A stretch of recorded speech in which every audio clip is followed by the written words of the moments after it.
Alors, je voulais simplement aussi vous présenter, vous parler un peu des effets secondaires qui ont à voir avec le traitement et ensuite je vais ouvrir pour les questions parce que ça fait déjà 25 minutes que je parle. Alors, tout dépend du type de cancer et du traitement. Les choses comme la dépression et l'anxiété sont souvent traitées par les nouveaux antidépressifs, le anxiolytics, et ces médicaments ont des effets secondaires sexuels très importants et ils peuvent diminuer le désir, causer des problèmes au niveau de l'orgasme qui peut simplement rendre les choses encore plus compliquées. De gérer la fatigue est un défi également, comme la plupart d'entre vous savez. Et l'une des solutions les plus qui fonctionne le mieux que l'on a pour ça, c'est l'exercice. Ça a l'air un peu contradictoire. Je suis si fatiguée, j'ai de la misère simplement à être et comment est-ce que je vais trouver l'énergie pour faire de l'exercice. Mais réellement, l'exercice aide beaucoup. Également, les problèmes causés par la perte des hormones des ovaires peut être traité par la thérapie d'hormones, mais ceci évidemment n'arrivera pas mais des oestrogènes locales comme des crèmes ou l'anneau d'oestrogène sont très, très, très efficaces pour traiter la sécheresse vaginale et les douleurs vaginales. Mais la première étape, normalement, est d'utiliser quelque chose qu'on appelle Replens, qui est un hydratant vaginal qui peut s'utiliser 3 fois par semaine et qui aide beaucoup au niveau des démangeaisons et de la sécheresse. Ce n'est pas un lubrifiant, par contre. Si vous avez un manque de lubrification pour les relations sexuelles, vous devez aller chercher un lubrifiant, soit de l'eau, de la silicone ou à base de glycérine. N'utilisez rien qui ait des parfums, rien qui soit à base d'huile ou qui ne soit pas créé spécifiquement pour la relation sexuelle, comme de la crème pour les mains ou des choses comme ça. Les femmes avec de la sécheresse vaginale vivent souvent des douleurs avec toute tentative de stimulation sexuelle. Ça crée des tensions musculaires et ce qui arrive souvent, c'est que les femmes peuvent tomber dans un cycle de réaction vaginale. À chaque fois que quelque chose s'approche, n'importe quel toucher cause cette réaction réflexe à l'anticipation de la douleur. Et c'est un cycle qui peut réellement être très difficile à briser. Il y a des façons d'apprendre à relaxer les muscles vaginaux, un peu de la même façon que l'on montre aux femmes à faire des exercices prénataux, des choses comme ça. Et il y a également des façons de faire relaxer les mêmes muscles. Alors, il faut vraiment arriver à une approche multifacétique à ces problèmes. Et c'est réellement quelque chose que quelqu'un comme moi-même en tant que thérapeute sexuelle ou conseillère en sexualité peuvent vous aider réellement pour faire des changements dans votre vie. Alors, Fran, si ça va, maintenant j'aimerais terminer et ouvrir la possibilité de questions.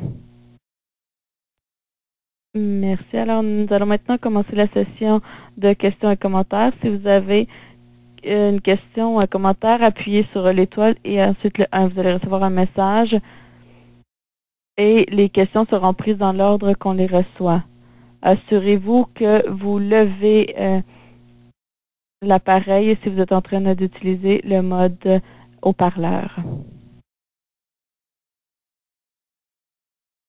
Encore une fois, s'il y a des questions ou commentaires à ce moment, appuyez s'il vous plaît l'étoile, l'astérix et le 1. Pour vous rappeler que si vous utilisez un téléphone avec haut-parleur, prenez l'appareil dans vos mains. Nous avons une question. Bonjour. Mon nom est Julie. J'ai une question spécifique. Depuis ma chirurgie en 2004, et quand je me sentais déjà bien, j'ai été active sexuellement, je n'ai aucun problème de libido ni rien de cela. Mais quand j'ai des relations sexuelles où je suis stimulée sexuellement, et j'ai des saignements que je n'avais pas avant ma chirurgie. Et je me demandais si vous saviez si ça, c'est à cause de la chirurgie, du cancer, ou est-ce que c'est quelque chose de totalement différent? Ce n'est pas des grands saignements, mais pratiquement toujours. Est-ce que vous avez de la sécheresse vaginale, Julie? Des fois, on utilise un lubrifiant. Premièrement, je ne veux pas faire un diagnostic médical au téléphone, mais il me semble que ça pourrait être à cause de la sécheresse vaginale. Même si vous avez une toute petite craque dans le tissu vaginal qui peut causer un petit saignement. Je suis contente que ça vous ne cause pas de problème au niveau quotidien. Soyons heureuses que vos hormones semblent bien, mais vous devez peut-être vous assurer que vous utilisez des lubrifiants adéquats. Qu'est-ce que vous utilisez en fait? Un tube de quelque chose. Mon mari travaille à l'hôpital, ça, du KY Gel ou quelque chose comme ça. Je dois vous dire que je ne suis pas très fan du KY pour les relations sexuelles. C'est que ça sèche très rapidement. Je ne sais pas si vous avez cette expérience, mais avec la friction de l'activité sexuelle, ça sèche et ça devient un peu comme gluant. Et ensuite, vous recevez comme des petites boules de cela dans votre poil pubique. Alors, ce n'est peut-être pas le meilleur produit pour vous. Un produit que je recommande très bien s'appelle Estroglide. Je ne veux juste dire que je n'ai aucun intérêt financier dans cette compagnie, mais Estroglide est en fait un produit à base de glycérine. Vous pouvez le trouver à la pharmacie. Vous pouvez même l'avoir des fois dans les sections pharmacie de votre supermarché. Ça ne sèche pas. C'est sans parfum.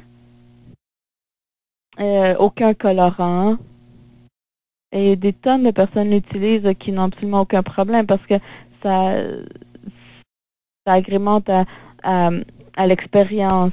Faites simplement attention de ne pas en utiliser trop pour eux. Je ne veux pas que vous glissiez, tombiez du lit et vous retrouviez à terre. Alors, merci beaucoup. Alors, essayez cela. L'autre chose aussi qui pourrait réellement vous aider, ce serait de l'estrogène local. Mais ça, c'est quelque chose que vous devez voir avec votre médecin. Merci beaucoup. Je me demandais simplement si ça pouvait avoir un lien.